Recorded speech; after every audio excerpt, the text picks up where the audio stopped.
প্রথম রোজা সবাইকে রমজান মোবারক। প্রথম রোজা সেহরি হয়ে ফজর নামাজ পড়লাম।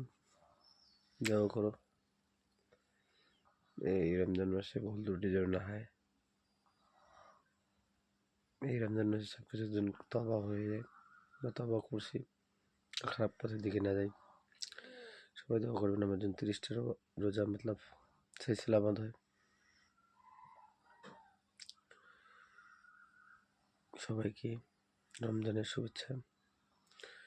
এই দুনিয়া যত ভাই রমজান শুরু করছেন বা রোজা শুরু করছেন, আমি দোয়া করবো তাদের রোজার জন্য 30টা সেই সালামত সম্পূর্ণ হয়।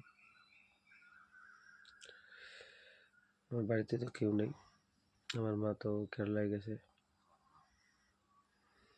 আমি আমার মিসেস রোজা করতে পারবে না, 2 বাচ্চা ছোট ছোট। তো সবাইকে রমজান মোবারক।